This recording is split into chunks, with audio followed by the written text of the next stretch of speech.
We need to get used to being vaccinated with COVID vaccines for the future. I can't see that COVID is not going to be with us forever. Maybe in the future we can have even better vaccines and coverage across the world to achieve that. I mean, as a public health doctor, we always want to have diseases get totally eliminated, but that's not on the horizon in the near future. So booster doses, repeat doses will be part of it. You know, there'll be different advice about different schedules, which doses you get. But at the moment, our priority has to be getting first and second doses into people, and there will be recommendations about booster doses in the future. And I can assure you that the Commonwealth Government has purchased large quantities of vaccine into 2022, and this will be a regular cycle of vaccination and revaccination as we learn more about when immunity wanes. At what point does the pandemic end and COVID-19 becomes endemic? I think that's the reality that most of the world has been confronting. What we're really pleased to say is we've got great vaccines. And I think I've indicated before that, you know, we will be getting vaccinated regularly.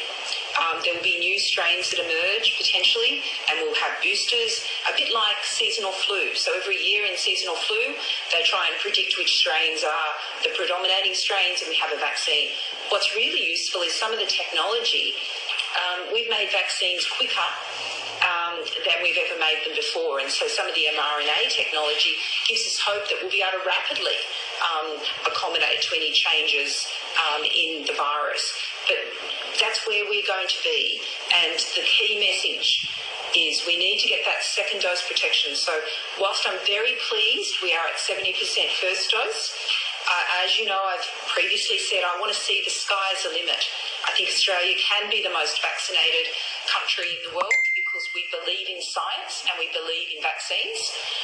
But what I also need to do is get that second dose into people because 2 doses protects. We will be looking at what contact tracing looks like in the New World Order. And yes, it will be pubs and clubs and other things if we have a positive case there. Our response may be different if we know that people are fully vaccinated. But obviously we urge people to be vaccinated. But a key message also is just because you're vaccinated, you can still get infected and be infectious.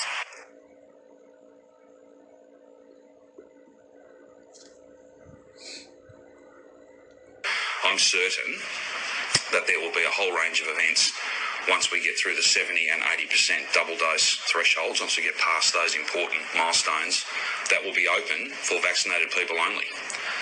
So we're going to move from a situation where to protect the health system we've got everybody locked down. We're going to move to a situation where to protect the health system we're going to lock out people who are not vaccinated and can be. If you're making the choice not to get vaccinated, then you're making the wrong choice. You're making the wrong choice. And for safety's sake, and back to that point about how much work our nurses have to do, as this becomes absolutely a pandemic of the unvaccinated and we open everything up, it's not going to be safe for people who are not vaccinated to be roaming around the place spreading the virus. That's what they'll be doing. So there's every reason to get vaccinated. But yes, there's going to be a vaccinated economy, and you get to participate in that if you are vaccinated. And I'm deeply grateful and so proud of the millions and millions of Melburnians and Victorians who are doing the right thing. But every time even a small number of people make really bad choices, selfish choices, it takes away from the hard work that so many millions more are doing, and it extends these lockdowns because it makes it more likely that we will have more cases. We have greater risk, greater uncertainty, and therefore we have no choice but to follow advice that says we need to go harder and we need to go longer. There will be a curfew on advice from the Chief Health Officer from 9 p.m. to 5 a.m. each and every day. Exercise is just that. It's not an opportunity for 7 families to catch up in the park. It's exercise. So it's you and one other person from your household or dependents. So we have got to tighten up some of these rules in relation to gatherings. Each and every patron will have to give their first name, mobile phone, address, things of that nature. It's very simple, doesn't take very long, but it will just make the job of contact tracing in the event that there was a positive case at that particular venue at that particular time.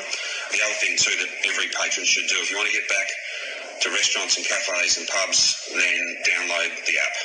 I've done it, everyone on stage here's done it. It makes sense. It's just one more tool that'll make it a little bit easier, never easy, but a little bit easier for our 1,000 strong coronavirus detective squad to track you, to trace you, and to make sure that you're doing the right thing by your health and the health of those who you love the most. You know, there's a whole bunch of people down the Rye Back Beach last night who thought the best thing to do is to go and watch the sunset. I'm sure it was a beautiful sunset, but that's not in the spirit or in the letter of these rules. We need people to follow the rules. And genuinely, stay at home means stay at home. Stay at home, or lots of people are going to be staying in hospital, and not all of them will get to leave.